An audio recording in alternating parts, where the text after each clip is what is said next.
to Craft Cheese Theater with your host, Basil Carthy. Good evening, I'm Basil Carthage, and welcome to Craft Cheese Theater.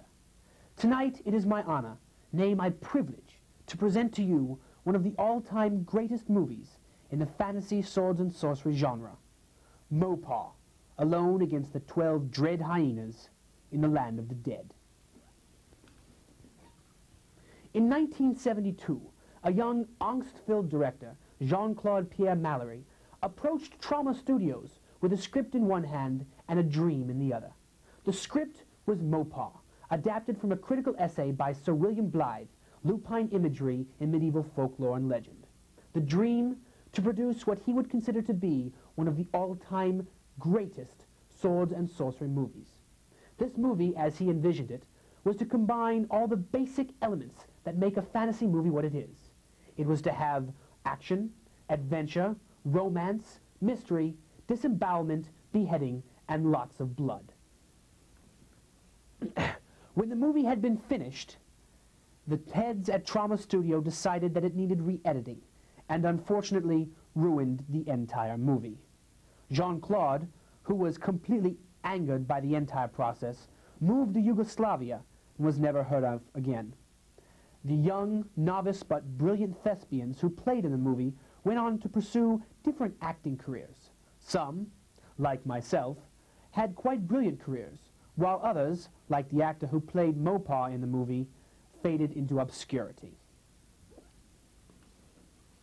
Last year, however, the movie was rediscovered while some studio heads were trying to restore Spartacus, and it was tried and succeeded in restoring it to its true, original, uncut glamour. Tonight, it is my privilege to present to you this movie, completely restored and with only a minimum of commercial interruptions. And now, Mopar.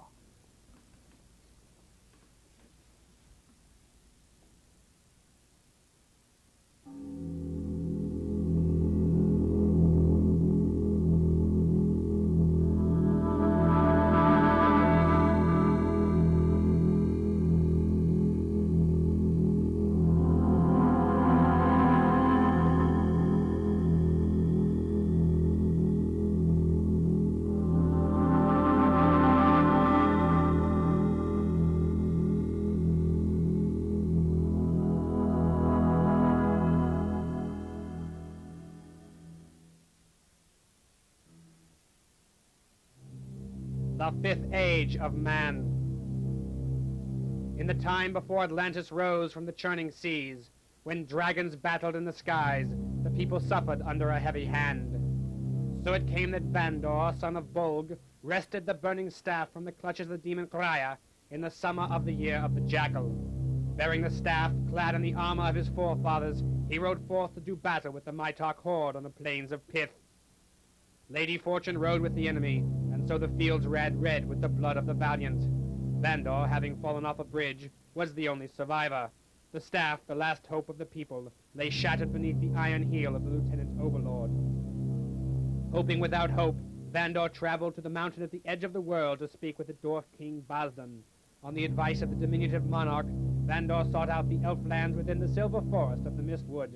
It was there that he learned of the 19 bands of power. Vandor knew that the very absolute last hope of the people must lay with finding all of these bands and uniting their power to destroy the Overlord. The Elf King sent his son, Elfliniel, to serve as a guide on the quest. The quest failed miserably. Vandor took a wife in the human lands of Oakdale and became a cobbler. 40 years later, Vandor was to receive a vision of the goddess Strelin while making cobbles. She bade him send his 19 sons forth to find the bands of power, that they might become the totally, completely last final hope of the people. Raphael, the eldest, found the band of fire buried beneath the skull of the dragon Vask. Bert, the youngest, drew the band of wind from the stone of Otenkey. Van, the third from the eldest, broke his ankle fixing a cart on the way to the town of Hamlet. Aston, the one with the blue birthmark, found the band of stone hidden within the grotto of the snake people. Moken, the effeminate brother, stole the band of earth from the princess of Balderia. Roland, the profoundly slow brother, tripped over the band of persimmons in the iron woods. The remaining 13 brothers died in a horrible cobbling accident. And so it finally came to pass that these 6 men were united with their magic bands. They raised armies from the dwarves of the south, the elves of the west, and the gnomes of the south by southeast. They rode to face the Overlord at his dark castle on the cliff of despair. These men and their desperate attack represented the only last hope anyone ever had.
Einstein, my dragon companion, thank you for accompanying me on my journey.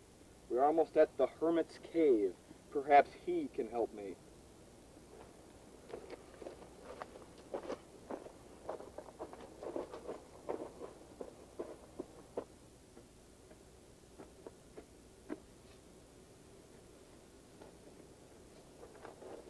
Look. The Hermit. Come closer, my son.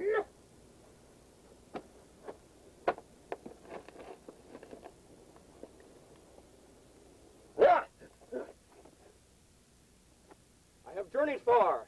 I know who you are.